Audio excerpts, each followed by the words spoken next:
If you want to sail faster and get better performance from your sails, not to mention prevent damage to your sails, join me as I talk about sail trim. Full disclaimer here, I am not a racer, so cruisers use slightly different sail trim techniques than racers. I know racers will try and eke every fraction of a knot out of their sails as much as possible. As a cruiser, if I can help you get to your destination a bit faster or outrun a storm, then I'm glad to help you. So please stay to the end of the video. Hopefully you'll pick up a few hints and tips along the way. The wind is an extremely powerful force, and knowing how to harness it will be to your advantage. Different points of sail will require different sail setups or configurations. If we look at the sail circle, if the wind is coming from this direction, we cannot sail in this sector because our sails will be flapping. We cannot get any purchase or make any headway. So we have to veer off. Close hold is a position that allows you to get as close as you can to the non-sail zone or head to wind zone and yet allow you to sail. We also have the close reach, the beam reach, the broad reach, the training run and run. According to each point of sail, you will adjust your sails accordingly in order to make best advantage of the wind available. We have a choice of what type of sailing we're doing. We can either be upwind sailing or downwind sailing. This, as I mentioned earlier with the sail circle, is the no sail zone or in irons zone where you cannot make any headway. From close reach to just after your broad reach, you are known as upwind sailing area, and after your broad reach down to your run and back up is the downwind sailing area. So you trim your sails according to whether you are in a lift zone or a push zone. Ideally, we are looking for the wind to pass over our sail and form an aerofoil design, whereby you have high speed and then reducing pressure as it passes over and meeting with the lower speed, increased pressure on the other side of the sail, similar to an airplane wing. This gives you lift.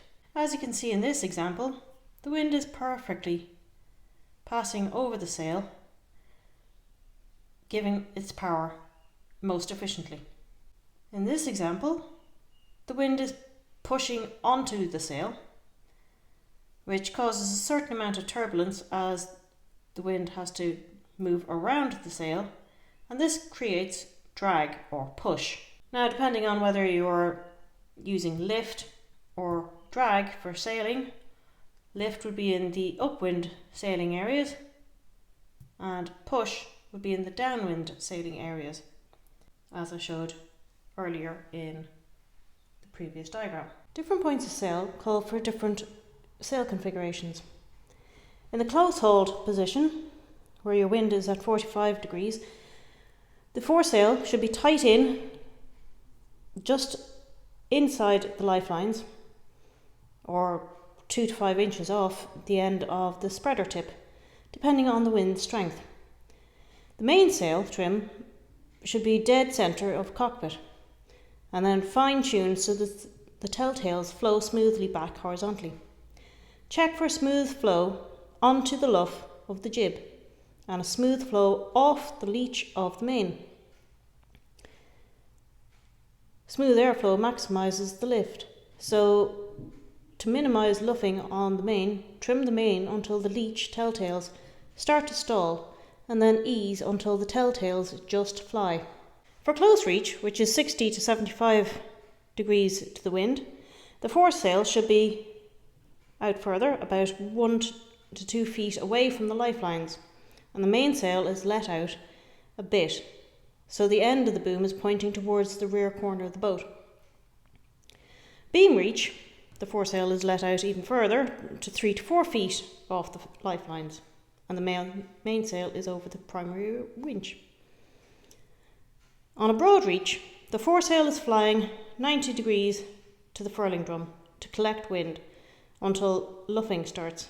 The mainsail is let out so it is almost hitting off the spreaders, basically at right angles to the wind to get maximum push. And then we are on a downwind run. In this we use the goose wing or wing on wing configuration required to maximise the push if the wind is coming aft and causing the foresail to drop in on itself. The use of a spinnaker is also useful for downwind sailing. Most people nowadays use a pole to hold the foresail out, but it is not always necessary. The big danger of doing the goose wing is the potentiality for jibing, so you have to really watch your wind angle so the boat does not jibe or turn its stern through the wind, as a jibe can be very dangerous. Apart from causing injury, you could also wreck your rigging if the slam is hard enough. Firstly, let us identify the anatomy of the sail. The bottom of the sail is known as the foot. The side running next to the mast is known as the luff, and the hypotenuse of the triangle is known as the leech, or the back of the sail is known as the leech. At each of the corners you have the tack where the boom and the mast meet. We have the head at the top of the mast and the sail, and in the back corner we have the clew, and part of the clew is a small hole known as the out hole, which can be tensioned, and I will talk about that later on. Most sails will have battens to give extra reinforcing. These are normally fitted into a pocket in the sail. And then we also have the telltales, which are little pieces of string or ribbon that fly and help you adjust your sail trim by showing what the wind is doing at a particular part of the sail. The roach, shown here in orange, if we draw an imaginary line between the clew and the head as a straight line, the area of sail behind that is known as the roach, which is an outward and rearward curve of the leech of the mainsail. This gives extra power to a sail by creating an aerofoil and therefore generating lift. However, we need battens in order to help control the roach, because without battens, no amount of tweaking of the main sheet, outhole or halyard tensions would prevent it from flopping about, creating drag. The main halyard tensions the luff. The mainsail outhole tensions the foot and flattens the sail. The main sheet tensions the leech and together with the traveller controls the boom. The kicker or vang controls leech tension off wind when the main sheet can no longer pull down the boom. Main sheet tension controls the amount of twist in the leech. The top batten, aft end, should be parallel with the boom, and the top telltale should be flying half the time. And this is how you know you've got your tensions correct. Halyard tension increases as the sail ages. Halyard tension is used to keep the maximum depth or camber in the sail. The traveller controls the angle of the boom relative to the centre line and helps to steer the boat. To keep the slot, the space visible between the mainsail and the foresail, to keep that slot open, keep the boom in the centre line as a general rule. Travellers maintain leech tension, but chokes the slot and slows down the boat. Main sheet eases flapping about too much. Should you ease the main sheet or traveller? It depends on your boat. The outhole controls the lower third of the sail, projected area by keeping the outhaul out in downwind conditions. One of the easiest ways to get better performance from your sails is to improve your luff tension using the halyard until you get the creases in the luff running parallel to the forestay or mast. Then you ease the halyard until they just disappear. Remember, the different conditions and points of sail call for different amounts of tension. In this example, there's not enough luff tension, and you will notice little creases running horizontally across your sail, and also sag, where your sail is not perfectly tight up against the mast. In this example, you actually have too much tension, and you'll notice the vertical creases along the luff. And then in this one, you have perfect tension, no creases or sags, so your sail can perform at its best. A flapping leech and foot on your Genoa is noisy, irritating, and slows you down. For a quick fix, simply tighten the leech lines until the leech or foot just stops shaking. For a perfect sheeting angle, the sheet should point to the middle of the luff. With roller furling Genoas, this point changes depending on how the sail is furled. Some dinghy sailors find the centre of the luff on their jibs and draw a line from it to the clew so they can easily check the right angle. Move the Genoa car forward to tighten the leech.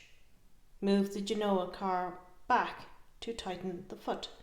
The telltales on your Genoa will tell you if the jib car position needs to be adjusted.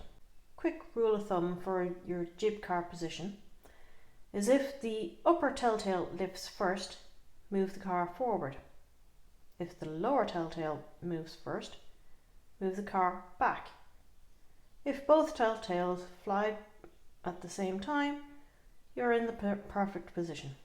As you can see from this diagram, we are looking for the perfect position whereby you have lift been produced at the top, the middle, and the base of the sail. Depending on where the car is on the track will alter the characteristics of the sail.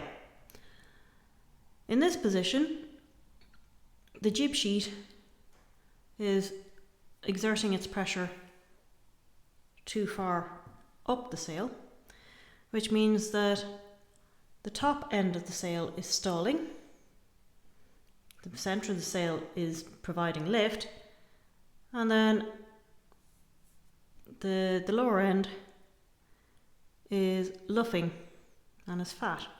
That's if the car is too far forward.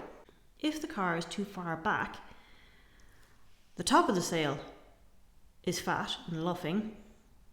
You have normal lift in the centre, but the base is too thin and is stalling the sail.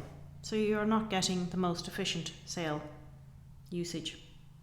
The perfect position is if you draw an imaginary line between the jib sheet and the forestay, and it transects at about a 45-degree angle. This provides an even spread of pressure, air pressure throughout, and this will be indicated by your telltales. You will be able to see your maximum lift in the 3 zones once you have the car in the correct position. Do you have a jib or a Genoa?